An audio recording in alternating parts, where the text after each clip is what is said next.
Greetings, Sagon. Dr. Joseph Martin, Galenqua is my name.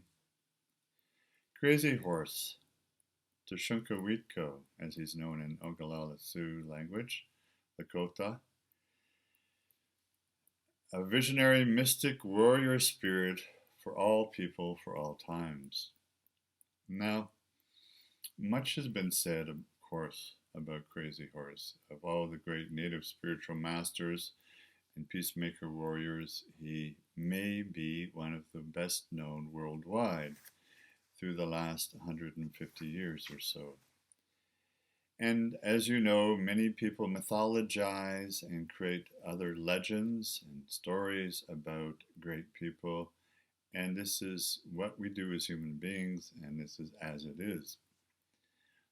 And again, here, I will choose to share with you and speak about my own personal story and what I feel is most important to know about Tashunke Witko as a man.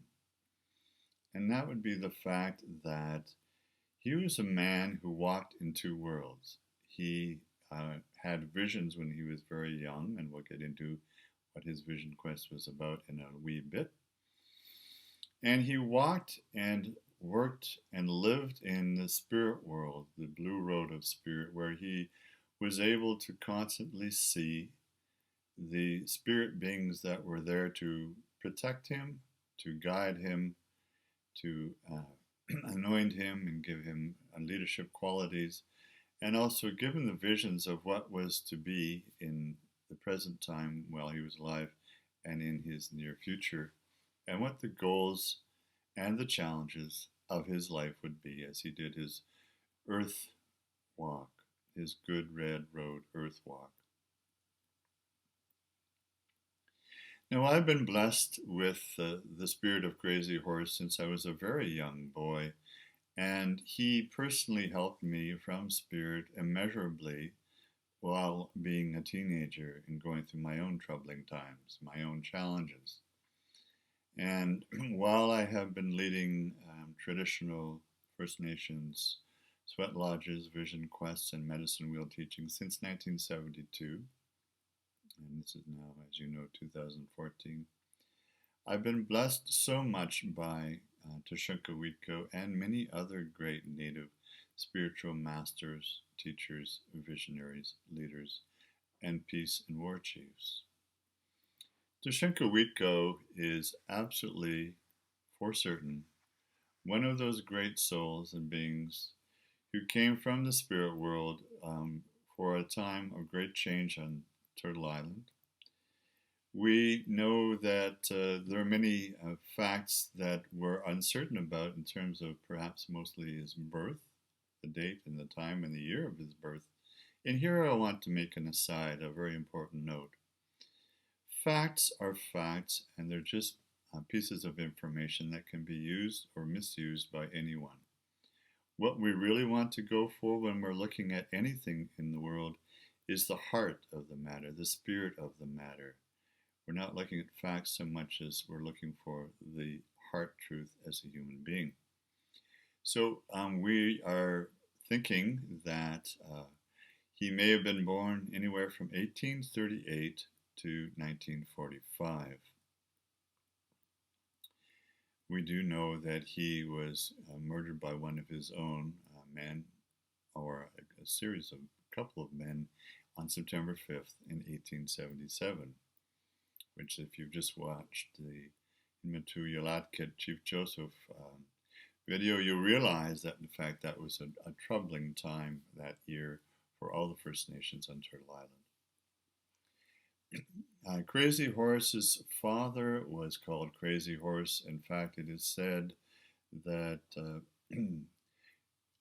Tashunke Witko, which is the Lakota's name for Crazy Horse, was the third in a row of men, meaning his father and his grandfather were also called Crazy Horse.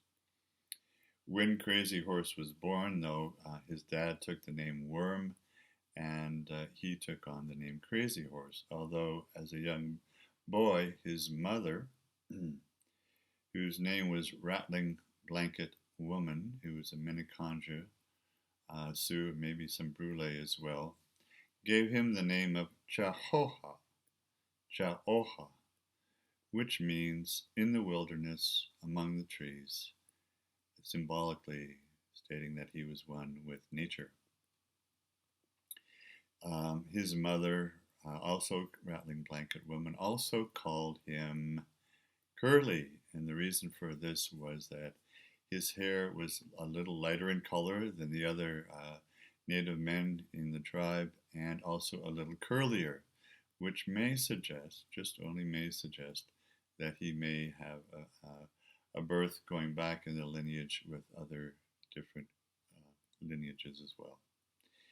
He is said to have been a short man, very wiry and very quick. And perhaps because of his size or his hair color or the curliness of his hair, he may have had some insecurities as a young boy and as a young teenager. Now, I'm not going to go into all the details which of the history of his life and the battles that he and his people fought against the encroachments of the white people and General Crook and other military men from the American militia. However, you can see those in so many books and movies, all of which I've read and seen, as likely you have or would like to do. Now, there is one thing I'd like to suggest was the Grattan Massacre, which is when Crazy Horse, if I can use that word for him, Tashunke Witko was in attendance of a cow got loose from a nearby white encampment and came into the Oglalla Sioux territory, and because they were hungry, they murdered and butchered and ate the cow. Well, this, as you know, if you know your history, led to the Grattan Massacre, in which all of Grattan, who came to attack the village of the chief and the people who had taken the cow, ended up all being massacred. The white people were massacred. In any case, apart from all these things, we want to know that at that time, Crazy Horse went with his father, Worm, up into the hills, the Black Hills. They were led there by a red-tailed hawk, which did become one of the animal medicine spirits of Crazy Horse. And they both went and did a vision quest quite nearby. Worm, his father, on one hill, and Crazy Horse on another hill, looking down over the valley. Through his fasting and Hamble Cheape, we call it, when Lakota Sioux goes on a fast and a prayerful way for a vision quest, for a vision for his life. And this would have been, hopefully, I'm correct with the timing here, around the age of 13 years for Crazy Horse, Tashunke Witko. He was given another animal medicine when he was taken in the spirit world in the dream time, as we say, during his vision quest, seated quietly with his eyes closed physically on top of a hill to the south, the direction of death for the Lakota, whereby he was given the animal medicine of the white owl, which does prolong life for an individual here on the third dimension of the Earth Good Red Road Walk. And when he was taken to the west, this is to the place of the, what we call the, I want to find the right word here for you, if I can say it correctly, Wakinyas, which would be the thunder beings. And there he was given another vision of his life and what would be transpiring for himself. He was given the bearing of wearing a yellow lightning bolt on his left cheek, and also dust or white powder to put over his entire body and his horse's body to protect him and to make him invulnerable. We know that his father also wore a red lightning bolt on his right cheek and 3 hailstones on his forehead. And Crazy Horse never wore any paint on his forehead, just the yellow lightning bolt on his left cheek and the dust or powder over his whole body, which when dried turned into something that looked like hailstones, which he also did for his horse. And behind his left ear, he put a round black stone that was meant to give him complete protection. And he wore this all the time. And he also put one small round black stone behind his horse's left ear as well for protection in battle. Now, what are the characteristics of Crazy Horse that are most important for us here now today? Primarily courage and moving through any fear that would come up, and we all have fears all the time, don't we? To transmute and overcome fear every moment by a number of means, certainly focus and direction, but mostly through trust in the spirit world, that he would be protected by his spirit ancestors, his spirit guardians, his animal medicines, and also by his power song, which he was given at the time of his first vision quest, and he did go on several. And that this power, if he was to stay true to it, would give him the greatest service to his people and make him invulnerable to arrows and bullets and cannons and so on. And in his vision, it was made clear to him that when he was always in service of the people, especially the elders, the ones who were widows or widowers, and the sick and the lame, and gave everything that he ever got, material possessions, meaning blankets and food and other clothing and even horses and so on.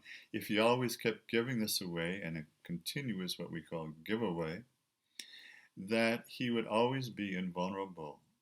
And only once, maybe twice, we know, he lost this complete impeccability by, there's one story in which he once just kept one small blanket that he got in a battle with, I believe it was the Crow Indians. He kept the one blanket, and the next day he got shot in the leg by an arrow. And some say, Black Elk says, that it was actually one of his own people. And as I've said, it was one of his own people, a couple of them, that sent Crazy Horse back into spirit. A Black Elk is a great Lakota Sioux prophet, visionary, mystic called Ahakasapa. You can read about him in the book by John Neihard called Black Elk Speaks. And there's a book by one of his descendants as well about Black Elk. Crazy Horse, though, his mother passed on when he was 4 years of age, so in a way he was an orphan. He hung around with his father. He had a younger brother, and also he had a friend whose name was Touch the Clouds. It might have been one of his best male friends. Now, in terms of the person that Crazy Horse wanted to marry most of all, this would have been someone, the love of his life, a woman called Black Buffalo Woman. They had been in love with one another since they were young teenagers. As it turned out, they were never to marry, and she married No Water instead. But because No Water was a jealous man and always curious about where the two of them might be, he once confronted Crazy Horse and shot him with a bullet and went through his mouth and his left cheek and disfigured him somewhat for the rest of his life. Crazy Horse. Now, Crazy Horse did eventually marry. He had 2 marriages. The first one he had a daughter with, and she died at the age of 3, so he has no genealogical descendants. And then there was another woman that he married as well, who some people feel, some Lakota feel, was a setup by the white people to get close to Crazy Horse and to see what he was up to. There are many battles that we know of, the Fetterman battle, and of course the one where Sitting Bull, Tatanka Yotanka is Sitting Bull's real name in Lakota, had a vision that at the Battle of the Little Bighorn, in which Sitting Bull and Crazy Horse were involved, that they would destroy General Custer and the 7th Regimental Cavalry, and as you know, that is a big part of our history. But apart from all that, we're interested in Crazy Horse Tashunke Witko as a man. We're interested in his character, we're interested in his spirit, we're interested in the fact that he could be true to his vision, to his spirit, to his ancestors, to the spirit world, to come from the spirit world and live his good red road walk here and be honorable, be just, and be true to his vision, be true to his purpose for living the life he lived, to serving his people, to serving them in an honorable way. He was made one of the shirt wearers. It's an honorary elite group of warriors, Lakota warriors. And also, we know that he was so honored by all the warriors that there was a Sundance done in 1877, shortly after the Battle of the Little Bighorn, when Custer was defeated. And the Sundance was done in honor of Crazy Horse. He was there, he did not participate, but 5 other young warrior chiefs bled and tore their flesh for Crazy Horse there. And of course, it was later that fall, on September the 5th, that he was murdered by one of or two of other fellow Lakota Little Big Man and another guard at the jail in Fort Robinson who bayoneted Crazy Horse in the liver and one of the kidneys, it said. And he passed into spirit around the age of 37 years. Now, there's so many exemplary things about Crazy Horse. It's disputed whether or not the one photo we may have of him is actually Crazy Horse. And we know there is a large legacy of Crazy Horse among all the Lakota, Sioux, Dakota, Nakota, all the First Nations worldwide, not just on Turtle Island or the Three Americas, actually are graced by the life and the living of Crazy Horse and his ongoing spirit with us today. And certainly all non-Indigenous peoples to this land here have been blessed by the story and the life of Crazy Horse. As you know, at Mount Rushmore, there is an ongoing attempt to, and it's not yet completed, of Crazy Horse in stone on his horse there at Mount Rushmore in America. It's been going on for over 40 years now, the sculpture on Mount Rushmore. Notwithstanding the legends, the history, the mythology that surround Crazy Horse and so on, it is important for us now to open to the possibility of understanding both the deepest and highest character of Crazy Horse and how he can support us now here. This is what I've done with my life, apart from all my academic and other research. We know that the soul of everyone is immortal. There's still an energy around Crazy Horse who is in the spirit world. He does bless me, and I'm sure he does bless you as you're listening to this. Tashunke Witko is one of those honorable, noble, in a way selfless men who knew what his path was and followed it diligently. And to the end, even though he knew that at some point he would be murdered for living the life he lived, rather mostly out of jealousy about his life and his career and path, it's clear that, like every time he was in battle, and I suppose we could say that every day is a battle for us, he just had the honesty and mostly the impeccability and the trust in spirit as he followed his vision to always be protected by spirit and loved by those that he served, all the people.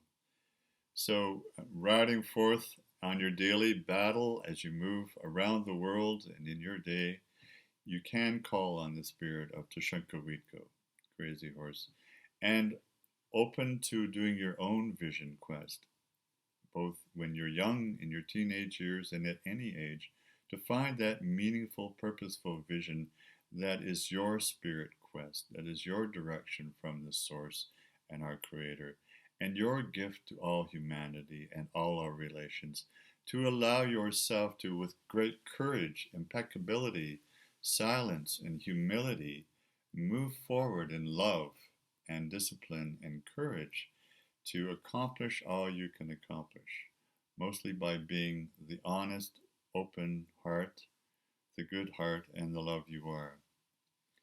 You know, there is a great saying of Crazy Horse, at least it's attributed to Tashunke Witko, which is this: one heart, one mind, one drum, one circle, one people, one spirit, one love. Dr. Joseph Martin, Donna Galenqua, one circle, one spirit, one heart.